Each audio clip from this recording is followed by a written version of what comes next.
कि बिहार में तेजस्वी यादव के मुख्यमंत्री बनने की संभावनाएं जो हैं फिलहाल उतनी ही असंभव है जितना नीतीश कुमार का प्रधानमंत्री बना। तेजस्वी को अपने लिए वैकल्पिक व्यवस्था तैयार करनी पड़ेगी। यहाँ सीएम नहीं तो कहीं और सीएम जी। आज नीतीश कुमार के ये कह देने से कि भाजपा फंसाती है तेजस्वी यादव को, तेजस्वी के राजनीतिक करियर पर सबसे बड़ा दाग नीतीश कुमार ने ही लगाया था। जिस दबाव के चलते तेजस्वी यादव मुख्यमंत्री बन सकते थे लेकिन वो भी समाप्त हो गया है। तेजस्वी यादव हैं तो उनकी पत्नी क्रिश्चियन है जी। और स्टालिन के जो बेटे हैं वो कहते हैं कि भाई ये डेंगू मलेरिया है सनातन। और ललन सिंह के लिए सबसे बड़ा काल अगर कोई है तो वो अशोक चौधरी ही है। अशोक चौधरी को कहा गया था नीतीश के द्वारा जाइए इस्तीफा ले लीजिए तेजस्वी यादव का।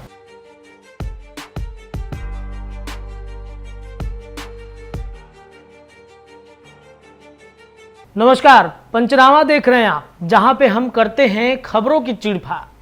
तेजस्वी यादव, जहां एक तरफ इंडिया गठबंधन में तेजस्वी यादव का कद बढ़ता हुआ जा रहा है, लालू प्रसाद यादव ने खुली छूट दे रखी है तेजस्वी यादव को कि 2024 में 2019 वाला गलती नहीं करना है। ऐसा इसलिए क्योंकि 2019 में जिस तरीके से आरजेडी का एक भी खाता नहीं खुल पाया लोकसभा चुनाव में, वहीं तेजस्वी यादव 2024 के चुनाव में पूरा कोशिश में लगे हुए हैं कि किस तरीके से 2024 के चुनाव में राजद को बड़ी मजबूती के साथ आगे बढ़ाना है। और इसके लिए देश भर के तमाम राज्यों में वो भ्रमण भी कर रहे हैं, विलय करा रहे हैं पार्टियों का। केरल पहुंचे हुए थे जहां पर जाकर उन्होंने एलजेडी एक पार्टी है जिसको उन्होंने विलय करा लिया और एक बड़ी मजबूती केरल में कहीं ना कहीं देखने को मिली है। और केरल से ही बड़ा अच्छा सब कुछ प्लानिंग सेट करके बिहार लौटे हैं। देखिए, पंचनामा आज का हमारा इसी पर आधारित होगा कि तेजस्वी यादव का विलय के साथ क्या तेजस्वी यादव ने सीएम डेट फिक्स कर दी है। चलिए अपने डॉक्टर नमन मिश्रा सर के पास चलते हैं और इस खबर को स्ट्रेचर पर लेटाकर इसकी चीड़फाड़ करते हैं। सर, तेजस्वी यादव को लेकर के अब चर्चाएं तेज हो गई हैं। केरल पहुंचते हैं, एलजेडी एक पार्टी है जिसका विलय कराते हैं और चर्चाएं ये होने लगती हैं कि क्या सीएम का डेट उन्होंने फिक्स कर लिया है। देखिए, तेजस्वी यादव निश्चित तौर पर इस गठबंधन में आए तो मुख्यमंत्री बनने ही थे जी। सीएम का एक प्रबल उम्मीदवार भी थे, लेकिन इतना जरूर है कि वक्त के साथ उन्हें ये समझ में आ गया कि कुछ चीज़ें सपना ही रह जाए तो अच्छा है, कुछ सपने पूरा ना हो तो ज़्यादा अच्छा है। वक्त है, लंबा राजनीतिक करियर है। अगर सीबीआई ईडी अगर उस करियर पर लालू वाला ठप्पा नहीं लगा देती है तो अभी बहुत समय मिलेगा मुख्यमंत्री बनने का जी।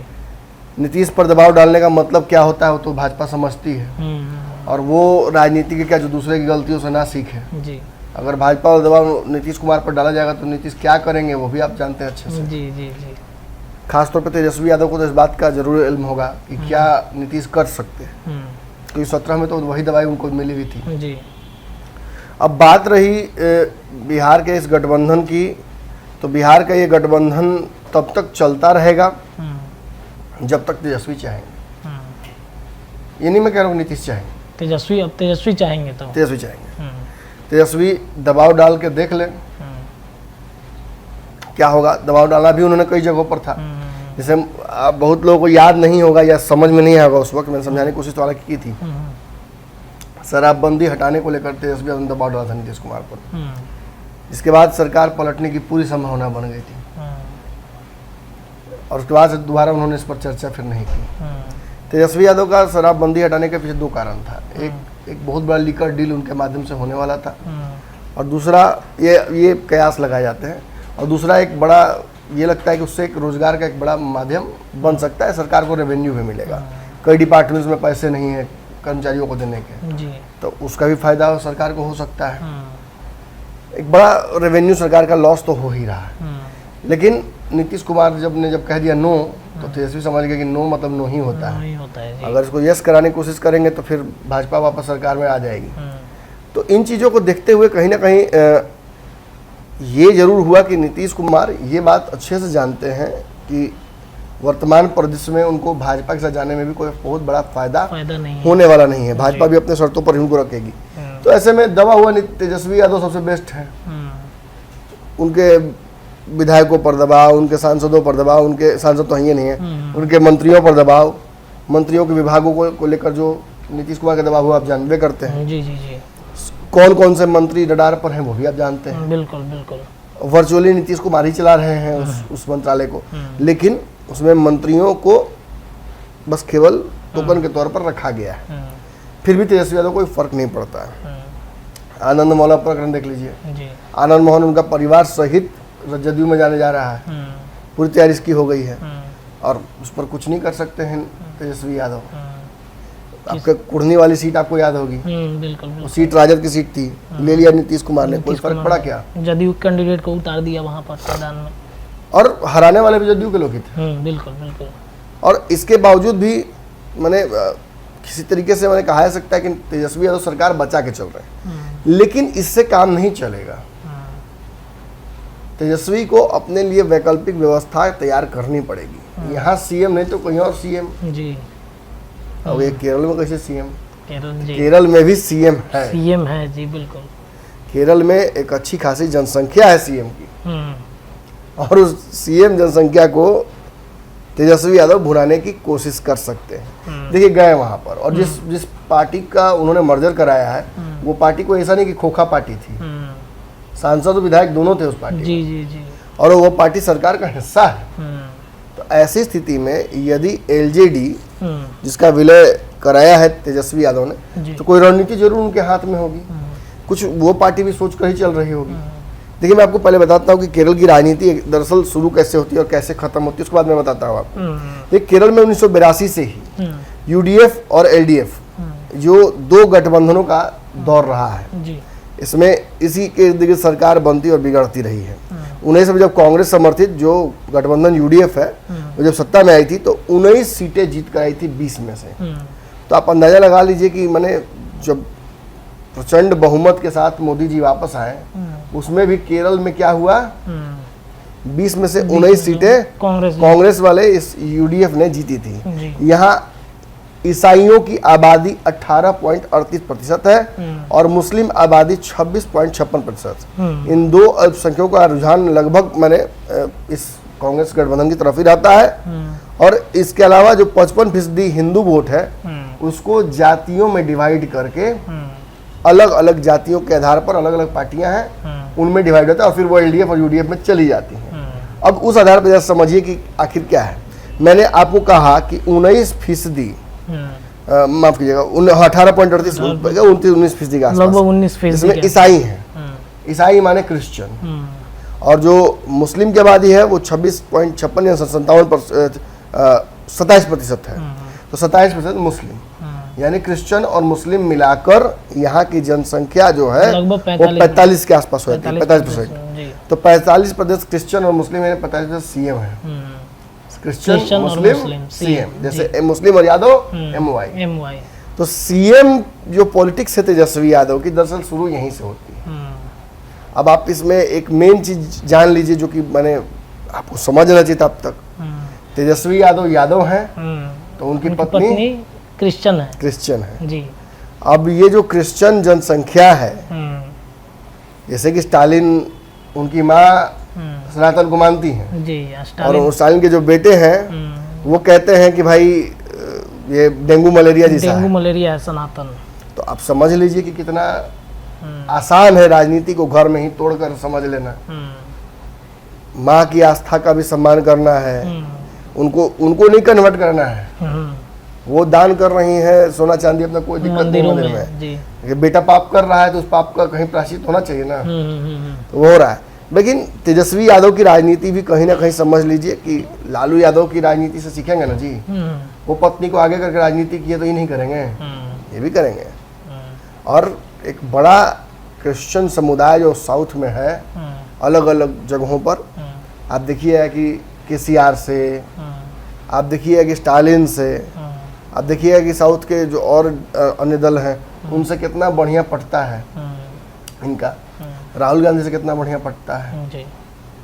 तो आप समझ लीजिए कि वो एक क्रिश्चियन वाला एंगल इसमें बहुत भारी काम करता है। बिहार में रेचल को राजश्री कहा जाएगा और केरल में राजश्री को रेचल कहा जाएगा जी। ये सच्चाई है और इसी सच्चाई पर ही इस देश के,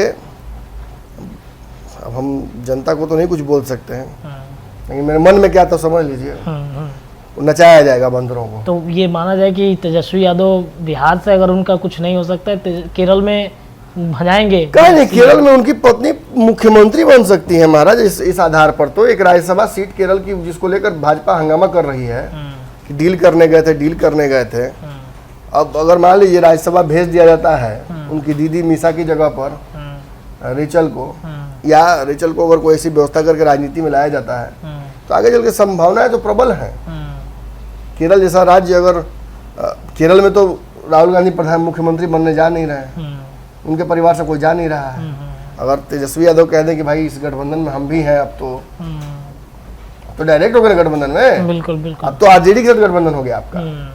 तो अब आप आरजेडी के गठबंधन में उनके विधायक, उनके सांसदों का इस्तेमाल कीजिएगा, तो बदले में मुख्यमंत्री डिप्टी सीएम कुछ दीजिएगा ना। बिल्कुल। तो हो सकता है कि फ्लाइट डायरेक्ट मतलब उड़ना शुरू कर दे केरल और पटना के बीच में। पटना टू केरल, केरल पति पत्नी मिलकर संभालेंगे यहाँ से वहां तक।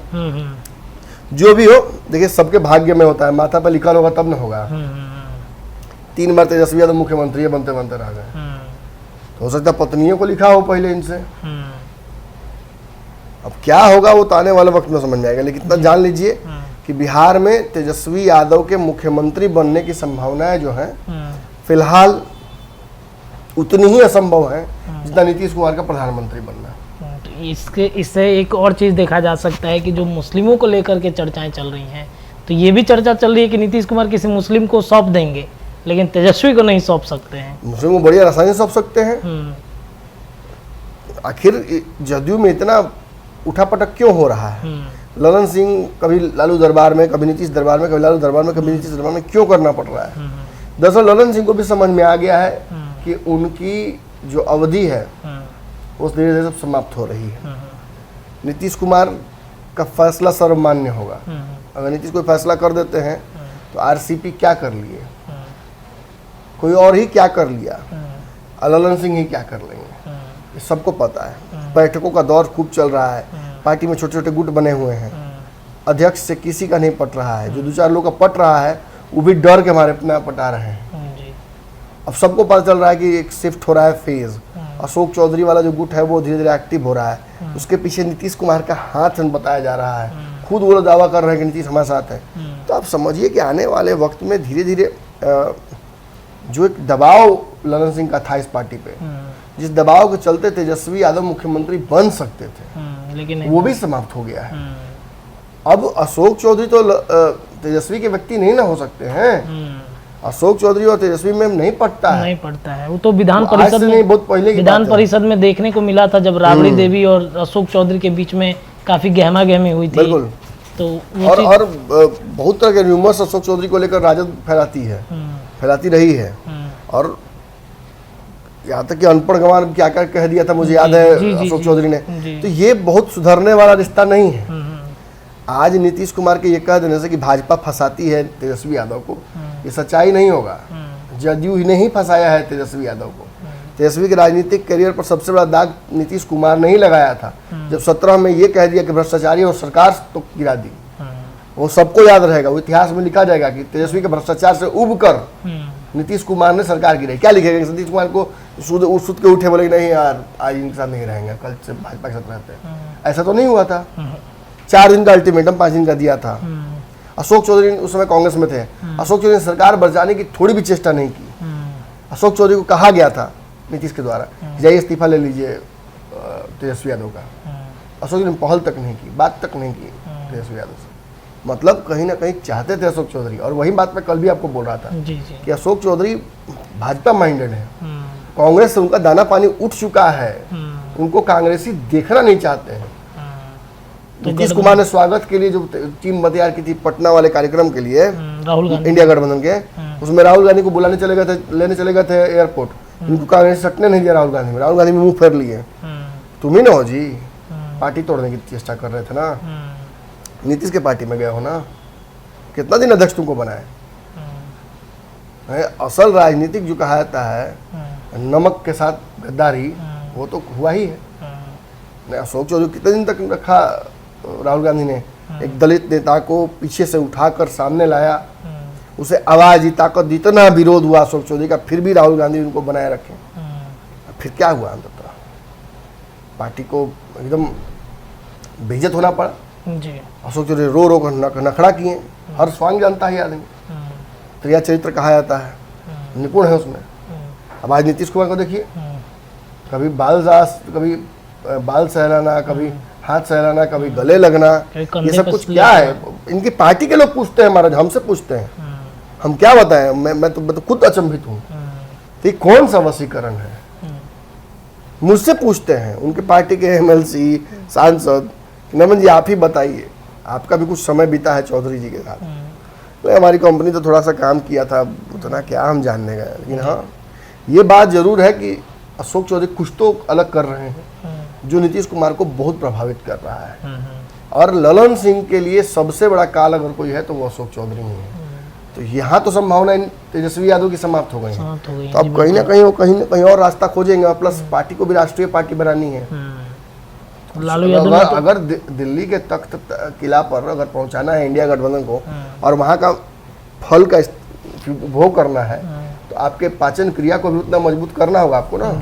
जदयू राष्ट्रीय पार्टी बनने के लिए कई राज्यों में चुनाव लड़ती रही है, लेकिन राजद ऐसा नहीं कर पाती है। तो राजद भी अब वो उस तरफ बढ़ चुकी है। तो निश्चित तौर पर जो सीएम राजनीति है, वो सीएम फॉर्मूला जो है वो काम करेगा।